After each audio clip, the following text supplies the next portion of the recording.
Now, 2023 was an incredible year for new golf clubs, but before the cycle kicks off again in January for 2024, let's reflect on some of those hot launches in the hardware category. And we are going to select in this video our ultimate bags. I'm alongside Joe Ferguson, our new staff writer.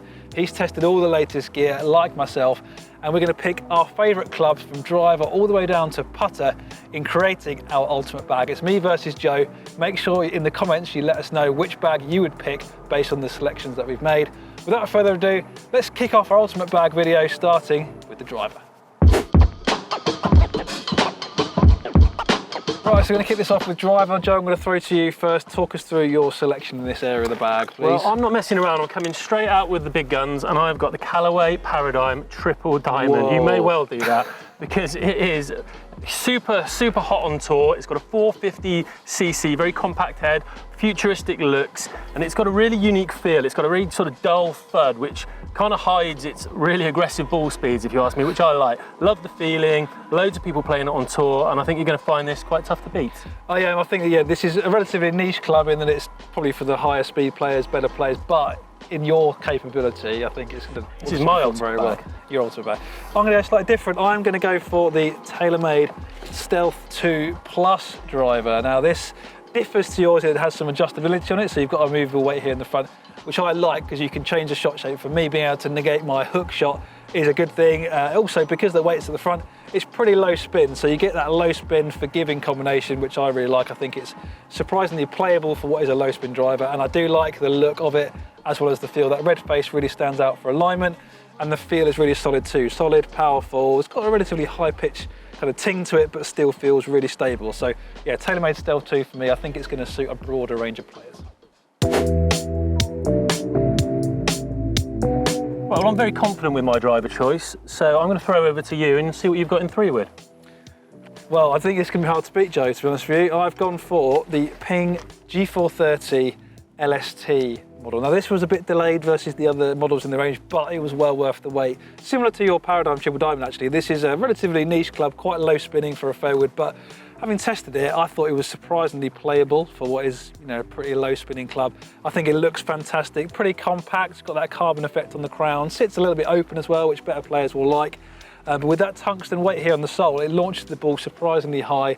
With that low spin combination, gives you a really piercing, powerful ball flight. And because it is low spinning, you can use it off the tee. It's a really good driver replacement club. It does shape the ball quite a lot as well, which I like.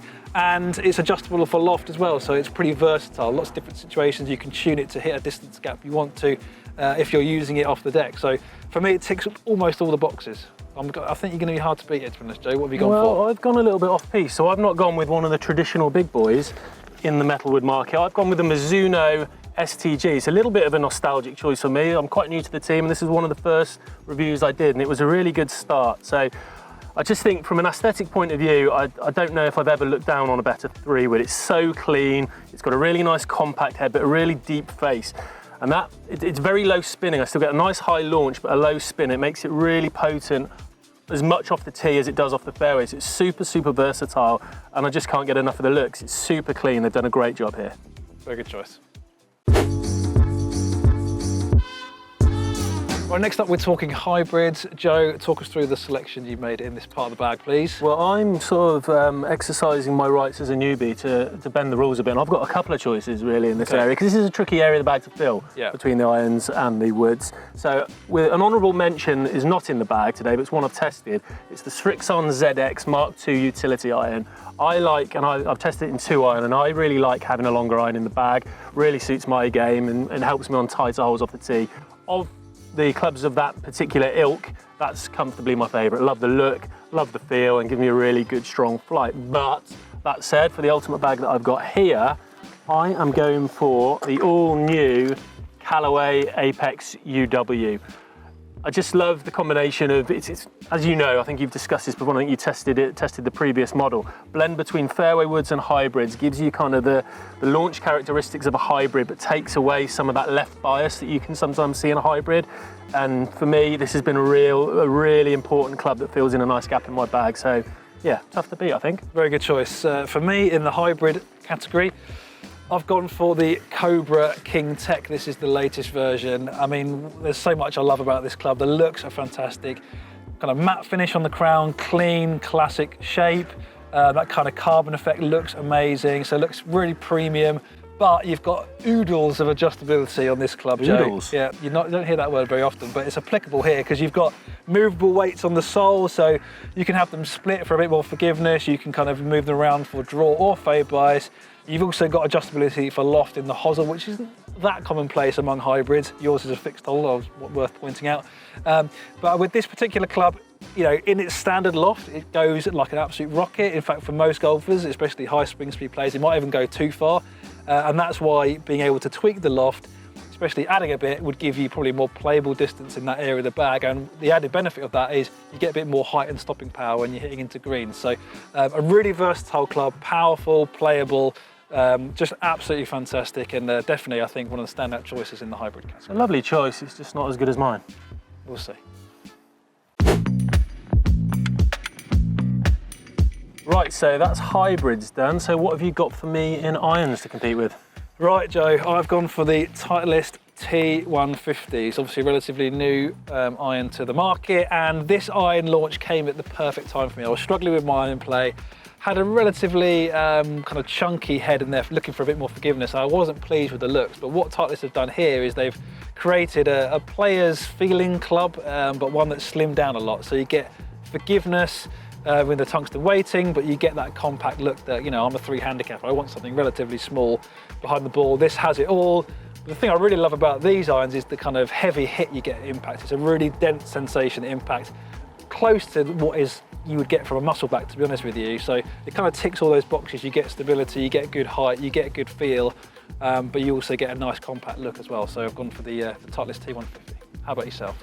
Not bad, but I'm very confident in my Callaway Apex CBs. They do look nice. They are one of the cleanest looking irons, the whole range, the whole new Apex range.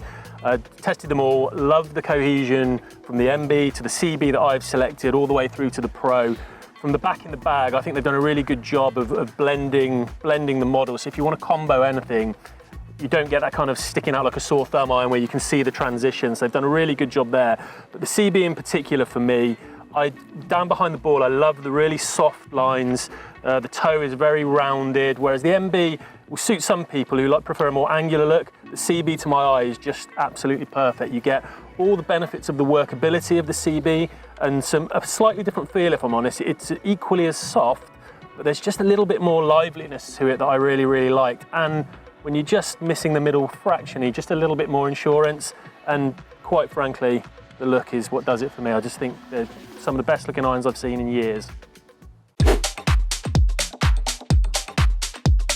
Right, Joe, we're moving into the short game now, the wedges. I think my choice can be extremely hard to beat, but let's have a look what you've gone for. Well, I've gone a little bit different for me. I've traditionally been a Vokey guy, but I have selected the Ping Glide 4.0 wedge rather. Now I'm playing less and maybe not as sharp as I once was with the wedges.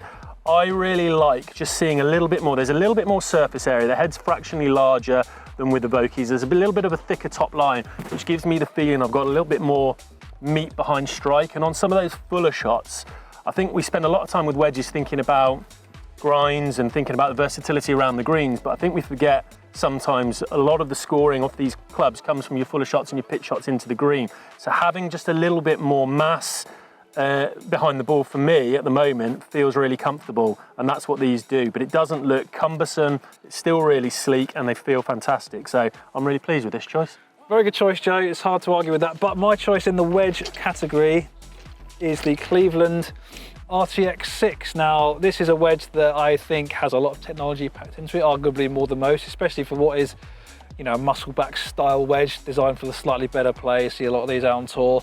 The thing I like most about this is the face technology. So you've got deeper, sharper grooves, you've got milling on the face, and as a result, I've found this to be really spinny around the greens, not just in clean kind of tight lies, but also in the rough, and also when the conditions are quite wet. I feel like it's really effective at kind of negating the moisture that can often get into the way of the contact between the ball and the club face, and that's going to help you get up and down in more situations more often, essentially. So really good spin control. You also get the added benefit of a little bit of forgiveness from a muscle back wedge with that zip core technology. I feel like it's probably one of the more stable muscle back wedges you can buy, and you get the versatility from the different bounce and the different sole options. This is the mid sole. It's got a little bit of heel and toe relief, perfectly versatile for opening the face if you want to play some high shots or punch one in low. So a really versatile wedge, playable, forgiving, great feel, nice and soft and crisp, and looks great too. So that's my choice in the wedge. A fine choice.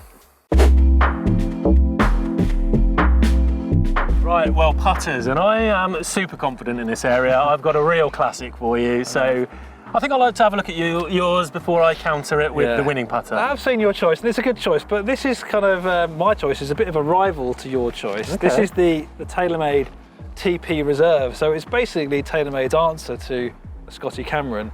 I'm not giving away your choice too much there, but there's you know, what I love about this, you know, the attention to detail is fantastic. I think this is, you know, arguably one of the better looking putters you can buy on the market at the moment. Really clean lines, some decent alignment help on it. Just looks super premium. You have got a decent amount of forgiveness from these weights in the heel and toe. There's some grooves on there which really dampen the sound quite effectively. Actually, it has a really soft, buttery feel to it. A really good competitive option in that premium market. The stock grip isn't my favourite choice. I'd probably change the grip, but that aside, I think it ticks all the boxes for someone who wants like a more of a traditional look and feel to their putter. Right, on to the winning putter. So I have gone for, as Joel teased, I've gone for a Scotty Cameron model, and it is the Super Select Newport 2. A real classic. Every time I look down on this and I put it down behind the ball, I just see that. The different contouring Scotty Cameron's used this year, slightly thinner top line, and everything's just a little bit more angular. It could just be the Ping Answer 2 that Mark O'Meara had in 1998. So it is a nostalgic choice to me, but also within that, you get all the premium features of the Scotty Cameron. It's just beautifully milled. The face detail is exceptional. It sits beautifully square behind the ball. The alignment aid's subtle, but really helpful. Looks, feels great. It's Scotty Cameron Newport 2. What else do I need to say? Yeah, fair point. Very hard to argue with that, Joe. So maybe you win the putter category, but perhaps I've won some of the others, and we'd love to hear from you in this video. Do let us know in the comments. I'll put a list of all the clubs that we've chosen in our ultimate bags. Mine versus Joe's. Which bag would you pick? We'd love to hear from you. I think you'll agree mine is best. But that completes our look at the ultimate bag in 2023. Hopefully you've enjoyed this video and it's given you some ideas as to areas of the bag that you might want to upgrade, and these are some of the standout products within that. And you know, when new product gets launched next year, you might be able to find some bargains, and in the description of this video there'll be some links. If you're interested in purchasing any of these clubs, you should be able to find the best price in your area with those links. So do check that out if you're interested in upgrading some of your equipment. But that's all from us here at Northamptonshire County Golf Club. Joe, it's been a pleasure. Have you enjoyed it? Well played. See you next year. We'll see you next time, and we'll catch you on the golf course again soon.